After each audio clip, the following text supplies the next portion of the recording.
Hola, buenos días, soy Joanny Sánchez y estoy aquí en este lunes comenzando la semana y abriendo de par en par la ventana 14 para asomarme junto a ustedes a los temas y las noticias más importantes de este 29 de julio de 2019 en Cuba. Hoy comenzaré comentando la llegada de los precios topados de algunos productos al sector privado de La Habana. Por otro lado, ayer domingo los operativos policiales y las amenazas impidieron a activistas y periodistas independientes ir al entierro del cardenal cubano.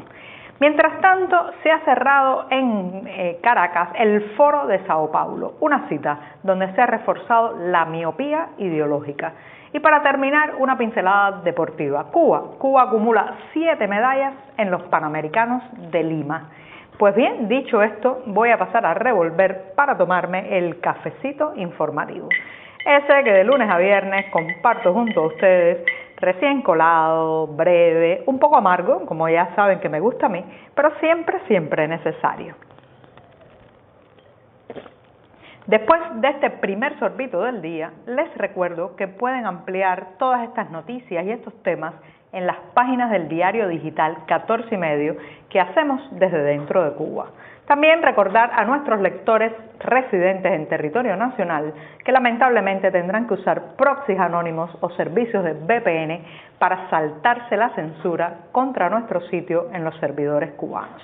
Y dicho esto, voy a pasar a comentar lo que ya les adelantaba sobre la llegada a La Habana de los precios topados, las tarifas máximas o importes máximos sobre algunas mercancías. Esta vez le ha tocado al sector privado. Ya comentaba la pasada semana que esta es una medida que se había implementado en la provincia de Pinar del Río y también en Las Tunas, especialmente dirigida a controlar los precios de las bebidas alcohólicas, pero también los refrescos, las maltas, los jugos en el sector privado, una medida que forma parte de un conjunto de decisiones que parece ser que el oficialismo cubano estará tomando en las próximas semanas a partir de la subida salarial de finales de junio pasado. Esta vez ha llegado la decisión a La Habana, regula los precios también de las maltas, las cervezas nacionales y las importadas, el agua mineral carbonatada, el agua natural, también pues los jugos néctares y zumos que vienen en cajas, en Tetra Pak. Y es muy interesante porque esta medida está enfocada o va dirigida fundamentalmente a las cafeterías del sector privado o sector por cuenta propia, como lo llama el eufemismo oficial. Va encaminada a las cafeterías y también a los panaderos dulceros, estos locales donde se venden muchos preparados de repostería, sándwich, bocaditos y donde también se complementa con bebidas. Llama la atención que en el caso de La Habana no se habla en la comunicación, en el comunicado oficial en el que se ha anunciado la llegada de estos precios topados, no se habla y no se incluye a los restaurantes privados, también conocidos en Cuba como paladares. ¿Por qué no? ¿Por qué se está regulando el servicio gastronómico en cafeterías más pequeñas, en puntos de venta de dulces y panes, y no se extiende a las paladares, que son, en fin de cuentas, las que tienen un volumen mayor de venta de, por ejemplo, bebidas alcohólicas como cerveza, bebidas enlatadas y embotelladas? Bueno, esa es una gran pregunta porque en el caso de Pinar del Río, con excepción del municipio muy turístico Viñales, y en el caso de Las Tunas, sí ha incluido totalmente a los restaurantes o locales gastronómicos de mayor envergadura. Por tanto, en el caso de La Habana, quizás quieren ir de forma paulatina, han empezado por las cafeterías y los locales más pequeños, o no van a incluir a las paladares. No se sabe, la medida ya está creando bastante inconformidad porque los privados alegan que van a tener un margen de ganancia muy pequeño, que se desestimula la venta de bebidas, puesto que entre que se compra en el mercado minorista, se traslada, se refrigera, se invierte mucho tiempo y también recursos sin obtener al final una gratificación, una ganancia sobre el producto. Así que prepárense, puede ser que estemos ante un verano habanero con poco que tomar en los espacios privados,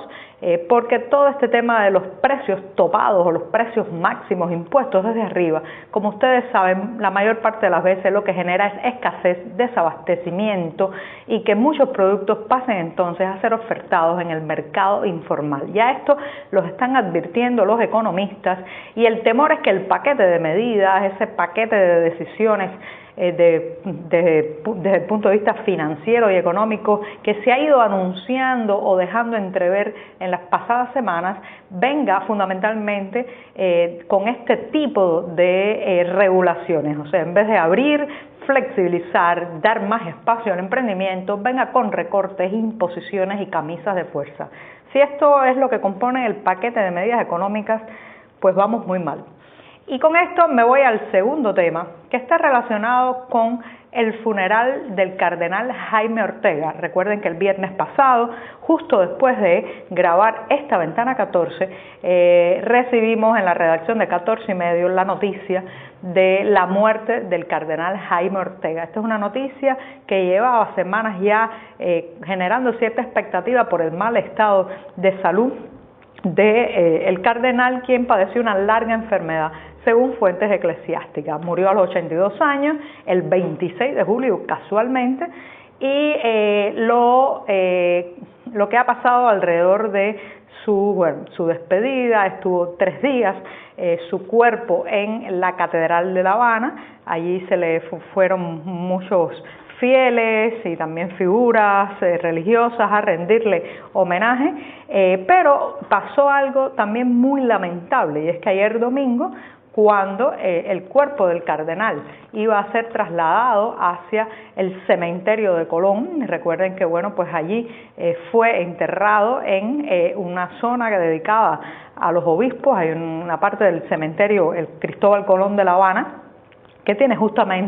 está dedicado a los obispos que ha tenido Cuba. Y pues cuando iba a ser llevado allí, la policía política se encargó de regular quiénes iban a poder estar en ese lugar, porque rodeó la casa de activistas, periodistas independientes, laicos católicos, como el caso de Dagoberto Valdés, director del Centro de Estudios Convivencia, para impedirle ir a la misa de Requiem, que fue a las 3 de la tarde en el cementerio de Colón. En el caso, por ejemplo, de una periodista de 14 y medio, Luz Escobar, fue impedida siquiera salir de su casa por un oficial de la seguridad del Estado para cubrir como reportera las honras fúnebres al cardenal Jaime Ortega. Entonces uno se pregunta hasta dónde pueden llegar, hasta dónde pueden ir las prohibiciones, las limitaciones y las restricciones a la libertad, que en algo tan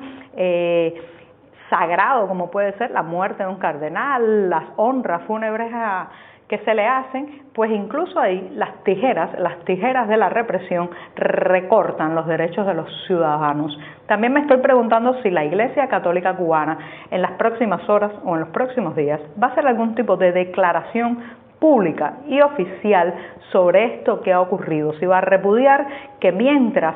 los católicos cubanos despedían a su cardenal, la policía política se encargaba de seleccionar quién podía ir y quién no. Y bien, con esto sigo al tercer tema que está relacionado con el Foro de Sao Paulo. Como saben, ayer domingo se concluyó, o sea, terminó en Caracas la reunión del Foro de Sao Paulo, este encuentro que, bueno, en teoría reúne a las izquierdas latinoamericanas fundamentalmente, y que estaba en esta ocasión en su edición número 25,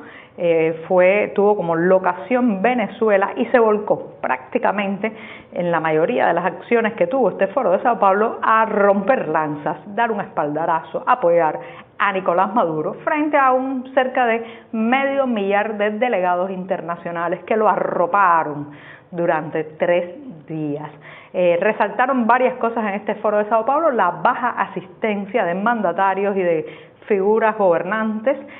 Por otro lado, el total escoramiento que ha tenido este foro hacia lo que puede llamarse apoyos a figuras bastante impresentables a la manera de Nicolás Maduro y su miopía, la gran miopía de un evento que no ha sabido superar el sesgo ideológico para condenar el autoritarismo, la falta de libertades, la represión en muchos de los países que componen lo que podemos llamar el núcleo duro del Foro de Sao Paulo. En lugar de eso, pues se ha convertido en una especie de tribuna para apoyarse entre ellos, palmearse las espaldas, lavarse los historiales y presentarse ante el mundo como víctimas de una gran conspiración imperialista, etcétera, etcétera. Lo que realmente ha ocurrido, y lamentablemente, porque siempre es bueno tener estos foros de otras miradas, de diversidad ideológica, de puntos de vista diferentes, pero sin embargo lo que ha pasado aquí es que esto es un foro para apoyar populismos y para apoyar a regímenes autoritarios impresentables. Y con esto me voy rápidamente a una mirada deportiva. Cuba acumula 7 medallas en los Panamericanos de Lima. Esto a partir de que este domingo Jorge Grau alcanzó la medalla de oro en la final masculina de la pistola de aire a 10 metros. Estamos en el 7º lugar, reitero, porque ya la selección cubana acumula 3 medallas de oro, también 2 de plata y 2 de bronce. Todavía estamos muy lejos de las posiciones de otros tiempos, cuando la isla lideraba muchas veces estos marcadores. Pero bueno, faltan días, puede ser que terminemos subiendo en el medallero o bajando, nunca se sabe, pero lo cierto es que estamos viviendo unos tiempos de capa caída en el deporte nacional y nadie o muy pocos pronostican que lleguemos a estar a la cabeza de los Panamericanos como en otros momentos. Vamos a ver, crucemos los dedos, deseémosle mucha suerte a nuestros deportistas, pero también comprendamos la justa medida humana de lo que pueden hacer ahora en los tiempos que vivimos. Bien, muchas gracias y hasta mañana.